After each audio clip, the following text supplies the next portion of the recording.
Daniel, my beloved husband, passed away suddenly. My world shattered in an instant. His parents, instead of offering comfort, bombarded me with questions. "You'll return to your family now, right?" my mother-in-law asked, her lips curling into a strange smile. I hesitated, knowing her true intentions.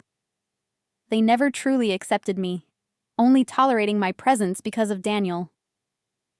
I took a deep breath and replied firmly, "This house is no longer mine." Her expression froze.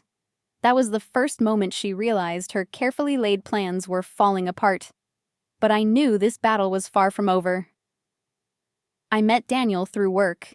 He was the brother of my colleague, often stopping by our office. At first, I saw him only as a friendly face, but over time his kindness drew me in. His brother set up a dinner between us, pretending he had to cancel last minute. That night, Daniel and I talked for hours, and by the end of the meal, I knew my life had changed forever. We fell in love quickly, and before long, we were married. Everything seemed perfect, but in reality, shadows had already begun creeping into our happiness. When I met Daniel's parents, they treated me warmly. They laughed, asked about my life, and made me feel welcome. I was relieved. "We only wish for your happiness," they assured us. But looking back, I realized their smiles never quite reached their eyes. They were studying me, calculating.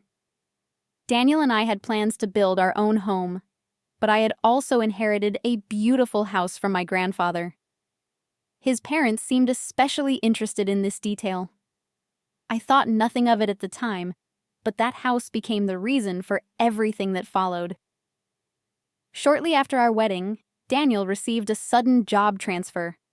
It was an opportunity he couldn't refuse. "I'll come home on holidays," he promised. "My parents will visit you, so you won't be lonely." I smiled, trusting his words. But once he left, his mother's visits became frequent, too frequent. At first, she was kind, inviting me out to shop or dine. But slowly, I realized something was off. She always chose expensive places and conveniently forgot her wallet. When the bills came, I paid. I thought it was harmless at first. I was so very wrong. As months passed, my mother-in-law's requests became demands. If I refused to go out, she would guilt-trip me. "Don't you enjoy my company?" she would ask with a sad expression. I felt trapped. And then, one day, she made an even bolder request: money. "Just a little," she said casually. "I made a reservation at a fine restaurant, and I need you to cover the extra cost." I hesitated, but she stared at me expectantly. My hands trembled as I opened my wallet. I told myself it was just this once. But deep down, I knew that was a lie. The more money I gave, the more she demanded. Then she and my father-in-law started visiting together. I found myself paying for their outings, their shopping, even their personal expenses. I considered telling Daniel, but every time I saw his tired face on video calls, I bit my tongue. "I'm fine," I told him, forcing a smile. One night, after another forced outing, I sat alone in my house, staring at the walls. A horrible thought crept into my mind. What if they were using me? What if from the beginning I had been nothing more than a pawn? I needed help. I finally confided in Daniel's younger brother. He listened, his expression darkening. "They've always been like this," he admitted. "You were never their priority. Your house was." My breath caught. "What do you mean?" He sighed. "They've lived lavishly for years, always looking for ways to gain wealth. When you married Daniel, they saw an opportunity. That house, they've wanted it for a long time."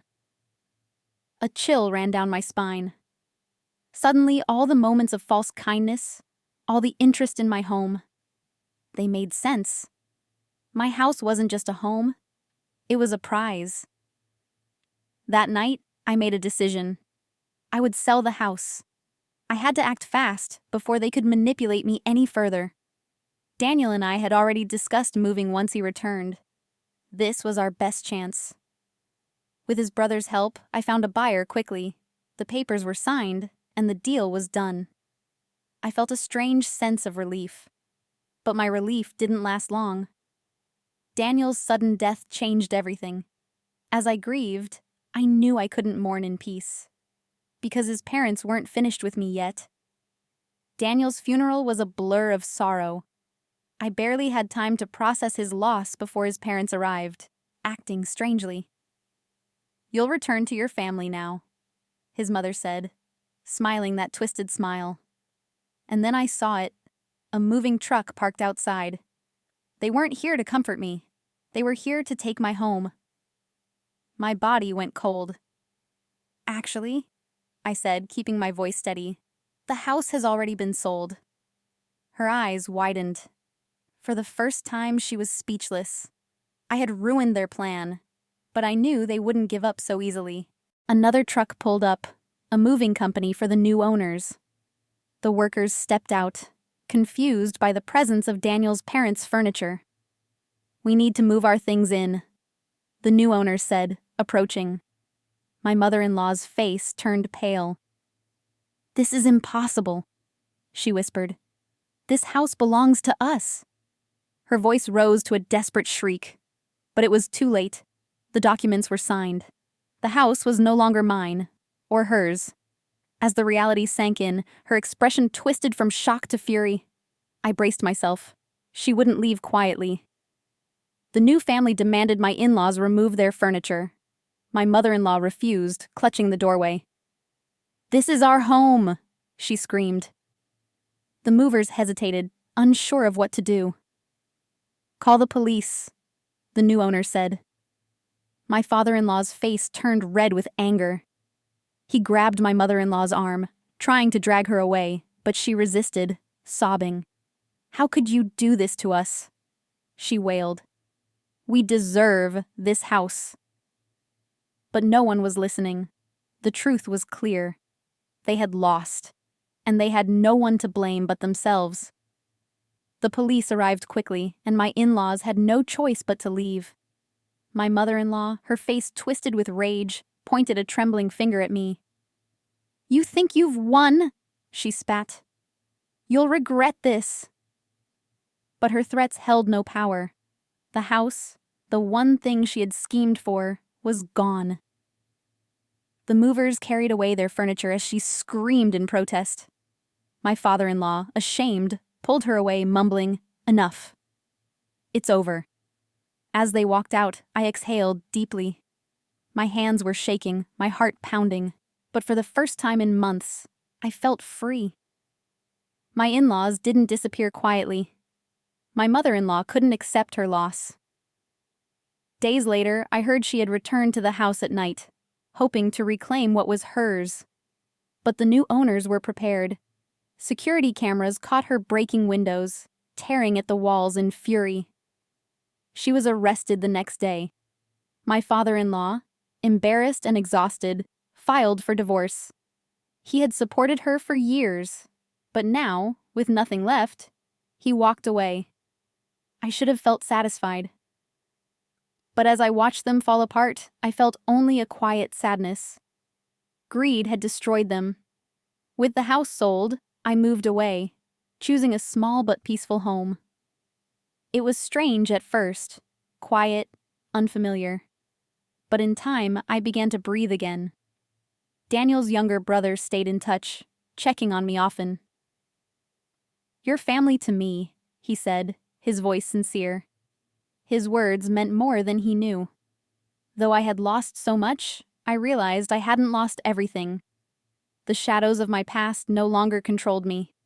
I wasn't afraid anymore. And for the first time in a long time, I looked forward to the future, rather than fearing what came next. I built a life of my own, piece by piece. The memories of Daniel still lingered, but they no longer brought only pain. They carried warmth, too.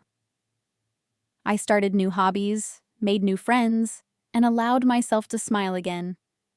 There were difficult days, of course. Grief never truly fades, only softens. But I held on to the love we shared rather than the loss. My in-laws never reached out again. They had vanished into their own turmoil, no longer my burden. My life was finally mine again. And with each passing day, I felt lighter, freer, happier. On quiet nights, I sit by my window and look up at the stars. I imagine Daniel up there, watching over me, his warm smile never fading. I did it, I whisper. I'm free. The wind carries my words into the night, as if delivering them straight to him. And in my heart, I know he hears me. I close my eyes, breathing in the peace that has finally found me. My past is behind me, my future ahead. And as the stars twinkle above, I know. I am exactly where I'm meant to be.